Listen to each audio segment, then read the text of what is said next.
Welcome to our channel. இன்றைக்கி இந்த வீடியோவில் எதை பற்றி பார்க்க போகிறோம் அப்படின்னா, நத்திங் கிட்ட இருந்து ஒரு பாக்ஸ் வந்துருக்கு. ஸோ இதுக்குள்ளே என்ன இருக்குது அப்படிங்கிறத பிரித்து அன்பாக்சிங்கில் பார்க்க போகிறோம். இப்போ நான் வீடியோ எடுத்துகிட்டு இருக்கும்போது வெளியே மழை பெஞ்சிட்டு இருக்கு. ஸோ ஏதாவது சவுண்ட் வந்து அட்ஜஸ்ட் பண்ணிக்கோங்க, ஏன்னா இதை நான் சீக்கிரமாக பிரிக்கணும்னு இருக்கேன்.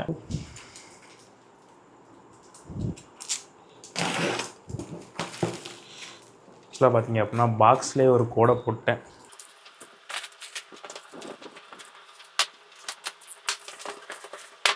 ஸோ இதுதான் பார்த்தீங்க அப்படின்னா வந்திருக்க பாக்ஸு. ஆக்சுவலாக இந்த இமேஜ் வச்சே நீங்கள் ஏதாவது ஃபாலோ பண்ணிக்கிட்டு இருந்தீங்க அப்படின்னா கண்டுபிடிச்சிடுவீங்க.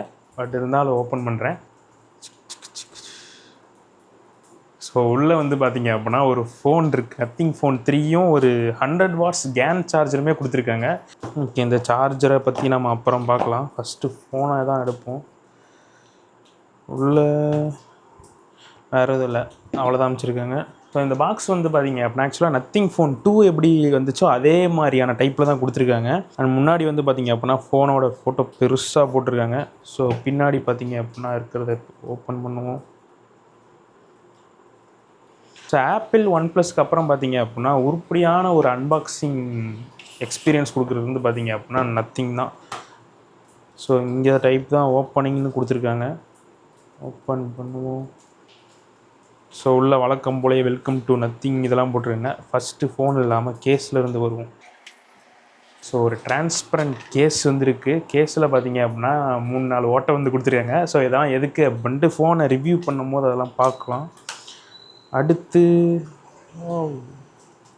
ஐஸ் இந்த டிரான்ஸ்பரண்ட் கேபிள் வந்து நத்திங் 3A ப்ரோவில் வந்து இல்லைன்னு சொல்லிட்டு இருந்தோம் இல்லையா, அது வந்து பார்த்தீங்க அப்படின்னா திரும்பவும் கொண்டு வந்திருக்காங்க. ஸோ மேபி இவங்க இதை எப்படி பண்ணலான்னு பார்த்தீங்க அப்படின்னா இந்த அவங்களோட ஃப்ளாக்ஷிப்புக்கு மட்டும் அதை வந்து இன்க்ளூட் பண்ணுவாங்கன்னு நினைக்கிறேன். அண்ட் ஒரு சில புக்லெட்ஸ் இருக்குது.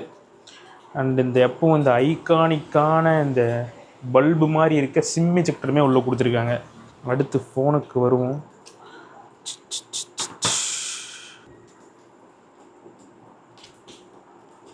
ஸோ இந்த நத்திங் கொடுக்குற பேப்பர் வந்து பார்த்தீங்க அப்படின்னா பொறுமையாக பார்த்து கிளிக்கல அப்படின்னா அப்படியே கிழிஞ்சிடும். ஏன்னா திரும்ப ஷார்ட்ஸுக்கு அன்பாக்சிங் பண்ணுங்கிறதுனால பொறுமையாக எடுத்துகிட்டு இருக்கேன். பார்க்க வந்து பார்த்தீங்க அப்படின்னா ஆக்சுவலாக ஃபோட்டோவில் பார்க்குற விட நேரில் கொஞ்சம் பார்க்க நல்லா தான் இருக்குது. இன்னும் இந்த பெரிஸ்கோப்பை மட்டும் கொஞ்சம் உள்ளே தள்ளியிருக்கலாம். ஸோ கையில் இன்னண்ட் ஃபீல் வந்து பார்த்தீங்க அப்படின்னா இந்த போக்கோ F7 பிடிக்கிற மாதிரியே இருக்குது. ஓகே, பூட் அப் பண்ணியாச்சு. ஸோ ஒரு க்ளோசர் லுக் வந்து உங்களுக்கு காமிக்கிறேன் பாருங்கள். பார்க்க ஆனால் பார்த்தீங்க அப்படின்னா இந்த ஒயிட் கலர் எனக்கு ரொம்ப பிடிச்சிருக்கு. அண்ட் இது வழக்கமாக பார்த்தீங்க அப்படின்னா இந்த நத்திங்கோட இந்த டிரான்ஸ்பரண்ட் லுக். ஆக்சுவலாக இந்த டிரான்ஸ்பரண்ட் லுக் வந்து இருக்கு இல்லையா, இது வந்து பார்த்தீங்க அப்படின்னா ஆக்சுவலான டிரான்ஸ்பரண்ட் லுக் வந்து கிடையாது. ஓகே, நான் இந்த ஃபோனை போயிட்டு கொஞ்சம் செட்டப் பண்ணிட்டு ஒரு நாள் கழிச்சு இந்த டிசைனை பற்றி மட்டும் இந்த வீடியோவில் பார்ப்போம். அண்ட் அது மட்டும் இல்லாமல் இந்த ஃபோன் 28 நாளைக்கு என்கிட்ட தான் இருக்க போது. ஸோ அதுக்கப்புறம் பார்த்தீங்க அப்படின்னா ஒரு ஃபுல் டீட்டெயிலான ரிவ்யூ நான் கொண்டு வரேன். ஸோ இப்போ நான் போயிட்டு யூஸ் பண்ணிட்டு அடுத்து வரேன். திரும்பவும் வந்துட்டேன். ஃபோனை பார்த்தீங்க அப்படின்னா ஒரு 2-3 நாள் யூஸ் பண்ணியிருக்கேன். ஸோ யூஸ் பண்ணதில் ஸ்பெக்கை பற்றி பார்த்தீங்க அப்படின்னா பேச போகிறது கிடையாது. ஏன்னா இப்போ தான் ரீசெண்டாக ஒரு அப்டேட் வந்துச்சு. அதுக்கப்புறம் சொன்னதெல்லாம் பார்த்தீங்க அப்படின்னா கொஞ்சம் பெட்டராக இருக்க மாதிரி இருக்குது. ஸோ இந்த வீடியோவில் வெறும் டிசைனை பற்றி நான் என்ன நினைக்கிறேன், எனக்கு இப்போ பிடிச்சிருக்கா. அண்ட் ஒரு சில பேர் வந்து பார்த்தீங்க அப்படின்னா இந்த டிசைனை நிறைய பேர் கிரிட்டிசைஸ் பண்ணியிருந்தாங்க, ஏசிமெட்ரிக்காக இருக்குது அப்படி இப்படின்ட்டு. ஸோ எனக்கு எப்படி இருக்குது, இந்த டிசைனுக்கு அவங்க என்னெல்லாம் என்கிட்ட சொன்னாங்க அப்படிங்கிறத உங்ககிட்ட ஷேர் பண்ண போகிறேன். ஸோ இது வந்து வெறும் டிசைன் ஒப்பீனியனாக தான் இருக்க போது. ரிவ்யூ ஒரு வாரம் கழிச்சு பார்த்துக்கலாம். ஃபஸ்ட் இந்த ஃபோன் கையில் எடுக்கும்போது எப்படி இருக்குன்னு பார்த்தீங்க அப்படின்னா செம்ம ப்ரீமியமாக இருக்குது. இது வரைக்கும் நான் எந்த நத்திங் ஃபோன்லேயும் ஃபீல் பண்ணாத அளவுக்கு ப்ரீமியமாக இருக்குது. ஏன்னா இருக்கணும். விலை வந்து பார்த்தீங்க அப்படின்னா 80,000 ரூபா. பேக் சைடு வந்து பார்த்தீங்க அப்படின்னா கிளாஸ் யூஸ் பண்ணியிருக்காங்க. பேக் சைடு யூஸ் பண்ணியிருக்க கிளாஸோட மெட்டீரியல் Gorilla Glass Victus வந்து யூஸ் பண்ணியிருக்காங்க. பட் ஃப்ரண்ட்டில் யூஸ் பண்ணியிருக்க கிளாஸ் வந்து பார்த்தீங்க அப்படின்னா Gorilla Glass 7. இதை வந்து பார்த்தீங்க அப்படின்னா ரெண்டுமே Gorilla Glass Victusஸாக கொடுத்துருக்கலாம். அப்படி இல்லைன்னா முன்னாடி Victusஸை கொடுத்துட்டு பின்னாடி 7 கொடுத்துருக்கலாம். ஸோ எதுக்கு இந்த மாதிரி பண்ணியிருக்காங்கன்னு தெரியல. எனக்கு அது பர்சனலாக பிடிக்கல. சைடு ஃப்ரேம் வந்து பார்த்தீங்க அப்படின்னா அலுமினியம் தான். நல்லா ஃபோனே பார்த்தீங்க அப்படின்னா டென்ஸாக இருக்குது. 212 கிராம் வெயிட். ஃபஸ்ட் டைம் எடுக்கும்போது வெயிட் பேலன்ஸ் வந்து நல்லா பண்ணியிருக்காங்க. அந்தளவுக்கு வெயிட் தெரியாது நினச்சேன். பட் 2-3 நாள் யூஸ் பண்ணதுக்கப்புறம் வெயிட் நல்லாவே ஃபீல் ஆகுது. அண்ட் இந்த மாதிரி பிடிச்சி யூஸ் பண்ணுறீங்க அப்படின்னா இந்த விரல்லாம் பார்த்தீங்க அப்படின்னா வலிக்க ஆரம்பிச்சிருது. விரல் வெயிட் தாங்க மாட்டேங்குது. அண்ட் திக்னஸுமே பார்த்தீங்க அப்படின்னா கிட்டத்தட்ட 8.9 mm ஆல்மோஸ்ட் 9 mm கொடுத்துருக்காங்க. ஆல்மோஸ்ட் ஃபிளாக்ஷிப் லெவலான திக்னஸ் தான் கொடுத்தாங்க. ரொம்ப ஒன்று லைட் வெயிட்டாக ஸ்லிம்மான ஃபோன்லாம் எதுவும் கிடையாது. பட் சைடுமே பார்த்தீங்க அப்படின்னா ரொம்ப ஷார்ப்பாக இல்லை, கேர்வாக தான் இருக்குது. பட் இது நீங்கள் ரொம்ப நேரம் பிடிச்சிங்க அப்படின்னா ரொம்ப ஷார்ப்பாக இருக்க மாதிரி தான் இருக்குது. அந்தளவுக்கு கன்வீனியன்ட்டாலாம் இல்லை. பட் ஃபோன் லுக்காக தனியாக பார்க்கும்போது நல்லா தான் இருக்குது. பட் எடுத்து யூஸ் பண்ணும்போது அந்தளவுக்கு இன்ஹேண்ட் ஃபீல் சூப்பராக இல்லை. அப்படியே கீழே பார்த்தோம் அப்படின்னா ஒரு சிம் ட்ரை கொடுத்துருக்காங்க. இதில் உங்களால் 2 நேனோ சிம் போட்டுக்க முடியும். அதுக்கு பக்கத்தில் மைக் இருக்குது. அண்ட் அது பக்கத்தில் டைப் சி போட்டிருக்கு. அண்ட் இந்த டைப் சியோட வெர்ஷனுமே பார்த்தீங்க அப்படின்னா 2.0 தான். 4.0 கண்டிப்பாக கொடுத்துருக்கணும் இந்த ப்ரைஸுக்கு. ஏன்னா ட்ரான்ஸ்ஃபர் பண்ணும்போதெல்லாம் பார்த்தீங்க அப்படின்னா ஸ்பீட் ரொம்ப கம்மியாக இருக்கும் 2.0ல. அண்ட் அதுக்கு பக்கத்தில் பார்த்தீங்க அப்படின்னா ஸ்பீக்கர்கள் வந்து கொடுத்துருக்காங்க. இது வந்து ஸ்டீரியோ ஸ்பீக்கர் தான். மேலே இருக்க இயர்பீஸும் உங்களுக்கு ஸ்பீக்கராக ஒர்க் ஆகும். ஆடியோ எக்ஸ்பீரியன்ஸும் நல்லா இருக்குது. அண்ட் ரைட் சைடு பார்த்தீங்க அப்படின்னா பவர் பட்டன் இருக்குது. கீழே எசென்ஷியல் கீ வந்து கொடுத்துருக்காங்க. பட் இந்த டைம் இந்த எசென்ஷியல் கீயோட டெக்ஸ்சரும் முன்ன இருந்த மாதிரி தான் கொஞ்சம் டிஃப்ரெண்ட்டாக கிளாஸியாக இருக்குது. எப்பவும் சொல்கிறதா எனக்கு இந்த எசென்ஷியல் கீ சுத்தமாக பிடிக்கல. ஆக்சுவலாக எசென்ஷியல் கீயோட யூசேஜ் வந்து பிடிச்சிருக்கு. பட் இதோட பிளேஸ்மெண்ட் பிடிக்கல. இன்னுமே நான் பவர் பட்டன் நினச்சி அதை தான் அமுத்திக்கிட்டு இருக்கேன். அதை கொஞ்சம் மாற்றி ஃபிக்ஸ் பண்ணாங்கன்னா நல்லாயிருக்கும். எப்போ பண்ணுவாங்கலாம் தெரியல. அண்ட் அப்படியே லெஃப்ட் சைடு பார்த்தோம் அப்படின்னா 2 தனியான வால்யூம் பாக்கர்ஸ் கொடுத்துருக்காங்க. இதுவுமே டாக்டைல் ஃபீட்பேக்லாம் நல்லா இருக்குது. இந்த கீ ஆடுறது அந்த மாதிரி விஷயம்லாம் இந்த ஃபோனில் இல்லை. அண்ட் அப்படியே இந்த டிஸ்பிளே மட்டும் பாருங்கள், செம்ம பெசல்லெஸ்ஸான டிஸ்பிளேவாக இருக்குது. ரொம்ப சூப்பராக இருக்குது டிஸ்பிளே. எனக்கு வந்து டிஸ்பிளே ரொம்ப பிடிச்சிருக்கு. பட் என்ன பிடிக்கல அப்படின்னா 80,000 ரூபாய்க்கும் பார்த்தீங்க அப்படின்னா இவங்க வந்து ஆப்டிக்கல் ஸ்கேனர் தான் கொடுத்துருப்பாங்க. பட் நீங்கள் இந்த OnePlus மாதிரி ஃபோன்ஸ் எல்லாம் எடுத்து யூஸ் பண்ணீங்க அப்படின்னா அல்ட்ராசோனிக் யூஸ் பண்ணியிருப்பாங்க. அது வந்து பயங்கர ஃபாஸ்ட்டாக இருக்கும். அது வந்து யூஸ் பண்ணுறதுக்கு பார்த்தீங்கன்னா நல்லாயிருக்கும். என்ன தான் நான் சொன்னாலும் அதை நீங்கள் ஒரு டைம் எக்ஸ்பீரியன்ஸ் பண்ணி பாருங்கள். அப்போ தான் உங்களுக்கு வந்து புரியும். பட் இது வந்து ஆப்டிக்கல் ஸ்கேனர் தான், ஃபாஸ்ட்டாக தான் இருக்குது.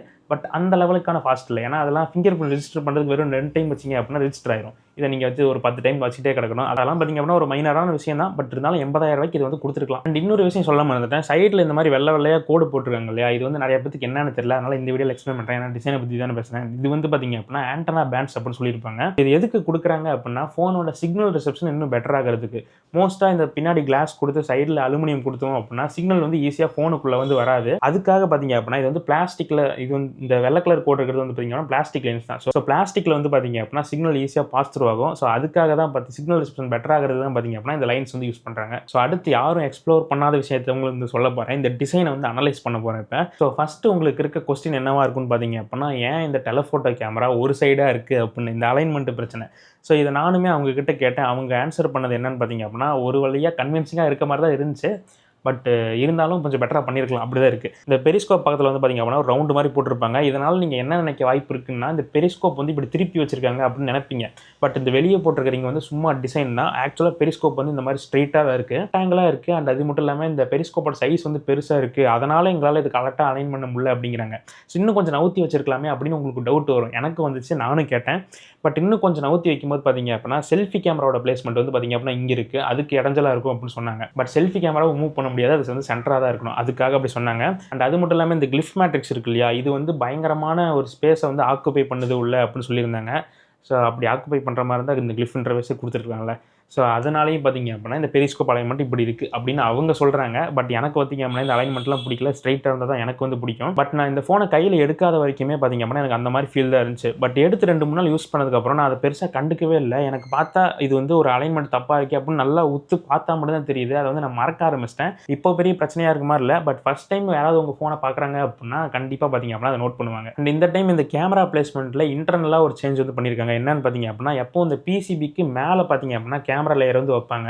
பட் இவங்க என்ன பண்ணியிருக்காங்கன்னு பார்த்தீங்க அப்படின்னா அந்த பிசிபி போர்டை கட் பண்ணிட்டு உள்ளே வந்து பார்த்தீங்க அப்படின்னா கேமரா பிளேஸ் பண்ணியிருக்காங்க. ஸோ இதனால தான் பார்த்தீங்க அப்படின்னா இந்த கேமரா பம்ப் வந்து மற்ற ஃபோன்ஸ் மாதிரி பெருசாக இல்லாமல் மோஸ்ட்டாக முடிஞ்ச அளவுக்கு உள்ளே பண்ணியிருக்காங்க. இதை நீங்கள் பார்த்தாலே நோட்டீஸ் பண்ண முடியும். ஏன்னா இந்த பெரிஸ்கோப்போட பம்ப் வந்து பார்த்தீங்க அப்படின்னா கொஞ்சம் உள்ளே இருக்கும். பட் அல்ட்ரா வைடு மெயின் கேமராவோட லென்ஸ் பார்த்தீங்க அப்படின்னா கொஞ்சம் வெளியே இருக்க மாதிரி இருக்கும். இதுக்கு காரணமும் இந்த கேமராஸோட சைஸ் தான். இந்த மெயின் கேமராவோட சென்சார் வந்து பார்த்தீங்க அப்படின்னா பெருசு, அதனால லென்ஸ் கொஞ்சம் முன்னாடி நீட்டிக்கிட்டு தான் இருக்கும். பட் அதுவுமே பார்த்தீங்க அப்படின்னா பெருசாக நீங்கள் வந்து நோட்டீஸ் பண்ண மாட்டீங்க ரியல் டைம் யூஸில். இந்த பெரிஸ்கோப் மட்டும் தான் சிமெட்ரிக்காக இல்லை, மற்றபடி ஃபோன் ஃபுல்லாகவே நாங்கள் வந்து சிமெட்ரிக்காக தான் பண்ணியிருக்கோம் அப்படின்னு சொல்கிறாங்க. ஏன்னா அந்த கிளிஃப் இன்டர்ஃபேஸ் இருக்குது, அதுக்கு சிமெட்ரிக்காக இருக்க மாதிரி பார்த்தீங்க அப்படின்னா இந்த ஃப்ளாஷ் லைட்டோட அரேஞ்ச்மெண்ட் ரவுண்டாக பண்ணியிருக்காங்க. அண்ட் கீழே பார்த்தீங்க அப்படின்னா இந்த டச் கெப்பாசிட்டி பட்டன் இருக்கு இல்லையா, இது ஆக்வர்டாக தெரியக்கூடாது அப்படின்னா அதுக்கு பக்கத்தில் ஒரு ரவுண்டு போட்டிருக்காங்க. இந்த மாதிரி மோஸ்ட் ஆஃப் த இடம் சிமெட்ரிக்காக தான் பண்ணியிருக்கேன் அப்படின்னு அவங்க வந்து சொல்லிட்டு இருந்தாங்க. அண்ட் இந்த ஃபோனில் இன்னொரு இன்ட்ரெஸ்டிங்கான விஷயம் இருக்குது பார்த்தீங்க அப்படின்னா இந்த ரெட் கலர் எல்இடி. ஸோ இது வந்து பார்த்தீங்க அப்படின்னா நத்திங் ஃபோன் 2லே நீங்கள் வந்து பார்த்துருப்பீங்க. அண்ட் வீடியோ ரெக்கார்ட் பண்ணுறீங்க அப்படின்னா இது வந்து இண்டிகேட் பண்ணும். அது வந்து ஆக்சுவலாக ஒரு நல்ல ஃபீச்சர் தான். இப்போ ஜென்ரலாக ஒரு லைட்டு பார்த்தீங்க அப்படின்னா இப்போ இந்த ஃப்ளாஷ் லைட் இருக்குது அப்படின்னா அங்கே வந்து ஸ்ப்ரெட் ஆகும். அதை சுற்றி பார்த்தீங்க அப்படின்னா ஒரு வெளிச்சம் இருக்கும். பட் இந்த லைட் எரியும் போது பார்த்தீங்க அப்படின்னா சுற்றி வெளிச்சம் இருக்காது. அதுக்கு என்ன பண்ணியிருக்காங்க அப்படின்னா இந்த லைட்டோட ஆப்போசிட் டைரக்ஷனில் ஸ்ப்ரெட் ஆகாமல் தடுக்கிறதுக்கு பார்த்தீங்க அப்படின்னா ஒரு மெட்டீரியல் மாதிரி வச்சிருக்காங்க. அதனால தான் பார்த்தீங்க அப்படின்னா ஸ்ப்ரெட் ஆகாமல் கரெக்டாக ஸ்கொயர் ஷேப்பில் வருது. ஆனால் இந்த லைட் வந்து பார்த்தீங்க அப்படின்னா ஒயிட் கலர் லைட் தான். உங்களுக்கு மேலே இருக்க ஸ்டிக்கர் தான் பார்த்தீங்க அப்படின்னா ரெட், அதனால தான் ரெட் கலர் மாதிரி அவுட்புட் வந்து கிடைக்குது. ஆனால் உள்ள இருக்க லைட் வந்து பார்த்தீங்க அப்படின்னா உங்களுக்கு ஒயிட் கலர் லைட் தான். அண்ட் இன்னொரு விஷயம் என்னன்னு பார்த்தீங்க அப்படின்னா இந்த சைடு இருக்கு இந்த ஒரு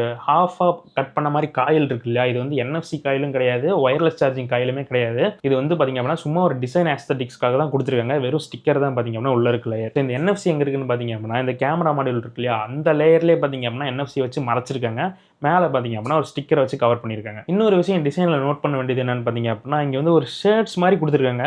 ஸோ இங்கேருந்து பார்த்தீங்க அப்படின்னா டார்க்காக ஆரம்பிச்சு அதுக்கப்புறம் ஒரு லைட் ஷேடு, அதுக்கப்புறம் லைட் ஷேடு, அதுக்கப்புறம் லைட் ஷேடுன்னு கீழே பார்த்தீங்க அப்படின்னா ஒயிட் கலரில் வந்து முடியுது.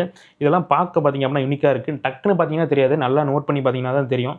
எனக்கே அவங்க எக்ஸ்பிளைன் பண்ணவும் தான் பார்த்திங்க அப்படின்னா அதெல்லாம் கவனிச்சிட்டு இருந்தேன், எல்லாம் நானே கவனிச்சிருக்க மாட்டேன். இப்போவே பார்த்திங்க அப்படின்னா வீடியோ 10 நிமிஷத்துக்கு மேலே போகுது, வெறும் டிசைனை பற்றி மட்டும் தான் பேசிகிட்டு இருக்கேன். அண்ட் குயிக்காக இன்னொரு விஷயத்த மட்டும் சொல்லிடுறேன், ஏன்னா இந்த வீடியோ கொஞ்சம் எஜுகேட் பண்ணுற மாதிரி இருக்கட்டும் தான் இவ்வளோ தூரம் பேசிட்டு இருக்கேன்.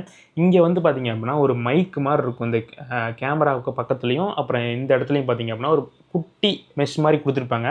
இது எதுக்கு கொடுத்துருக்காங்கன்னு பார்த்திங்க அப்படின்னா ஆக்சுவலாக இது மைக்கே கிடையாது. எனக்கே இந்த விஷயம் ரொம்ப புதுசாக இருந்துச்சு. இது வந்து பார்த்திங்க அப்படின்னா ஒரு ஏர் வெண்ட். இது எதுக்கு கொடுக்கணும் அப்படின்னா, இந்த ஃபோன் ஐபி ரேட்டிங்கோட செய்கிறாங்க அப்படின்னா பார்த்திங்க அப்படின்னா உள்ளே வந்து எப்படியும் வேக்கம் வந்து கிரியேட் ஆகிட்டு இருக்குமாமா. இப்போ அதை நம்ம ரிலீஸ் பண்ணுறதுக்கு ஒரு இடம் கொடுக்கல அப்படின்னா உள்ள அந்த கிராக்கிங் சவுண்ட்லாம் வரும்னு சொல்லியிருந்தாங்க. இந்த சிஎம்எஃப் ஃபோன்லாம் இருந்துச்சு இல்லையா, அதுக்கு அதுதான் காரணம்னு நினைக்கிறேன். அதுக்காக தான் பார்த்திங்க அப்படின்னா இந்த ஏர் வெண்ட் கொடுத்துருக்காங்க. இதுலேயே உங்களுக்கு இன்னொரு கொஸ்டின் வந்திருக்கலாம், அப்போ வெண்ட் கொடுத்துருக்காங்க அப்படின்னா அது ஓட்டையாக தானே இருக்கணும், உள்ளே அது மூலியமாக தண்ணி போகலாம் அப்படின்ட்டு. பட் அதை நான் தேடி பார்க்கும்போது பார்த்திங்க அப்படின்னா அது வந்து உள்ளேருந்து மட்டும்தான் தண்ணி வெளியே இருக்கும், வெளியே இருந்து உள்ளே தண்ணி போகாது. ஏன்னா அதோட மெஷோட டிசைன் வந்து அப்படி பண்ணியிருக்காங்க. ஸோ அதுக்காக தான் பார்த்திங்க அப்படின்னா 2 வெண்ட் இருக்குது. பட் இது எல்லா ஃபோன்ஸ்லையும் நீங்கள் பார்க்கல அப்படின்னா கண்டிப்பாக பாருங்கள், எங்கேயாவது இந்த மாதிரி வெண்ட் வந்து கொடுத்துருப்பாங்க. IP6869 ரேட்டடாக இருந்தால் கண்டிப்பாக இந்த வெண்ட் வந்து இருக்கும். மோட்டோ ஃபோன்ஸ்லையும் பார்த்திங்க அப்படின்னா இந்த பவர் பட்டனுக்கு கீழே ஒரு வெண்ட் இருக்கும், அதுவும் பார்த்திங்க அப்படின்னா இதுக்காக தான் அது. ஸோ நானும் பார்த்திங்க அப்படின்னா நிறைய டைம் வீடியோஸில் மைக்குன்னு சொல்லிட்டேன். ஸோ கண்டிப்பாக இது மூலிமா உங்களுக்கு ஒரு இன்ஃபர்மேஷன் புதுசாக கிடச்சிருக்குன்னு நினைக்கிறேன். அதுக்காக இந்த வீடியோ ஒர்த்தாக இருக்குன்னு நினைக்கிறேன். இப்போ நான் சொன்னதெல்லாம் விட்டுருங்க. ஸோ இந்த டிசைனை பற்றி உங்களுக்கு என்ன தோணுது அப்படின்னு ஜென்யூனான ஒப்பீனியனை கீழே கமெண்ட் செக்ஷனில் போடுங்க, நானும் தெரிஞ்சுக்கிறேன். எனக்கு கைண்ட் ஆஃப் ஓகேன்னு தான் இருக்குது. பட் பார்த்தோன்னே ரொம்ப அட்ராக்டிவாக இந்த மற்ற நத்திங் ஃபோன்ஸ்லாம் இருக்குது, அந்தளவுக்கு எனக்கு இம்ப்ரெஷன் ஏற்படுத்தலை. பட் ஓகே, இதுவும் ஒரு வித்தியாசமான டிசைன் அப்படிங்கிற மாதிரி இருக்குது. ஸோ உங்களுக்கு என்ன தோணுது அப்படின்னு மறக்காம கமெண்ட்ஸ்க்கு சொல்லுங்கள். அடுத்த வீடியோவில் பார்க்கலாம்.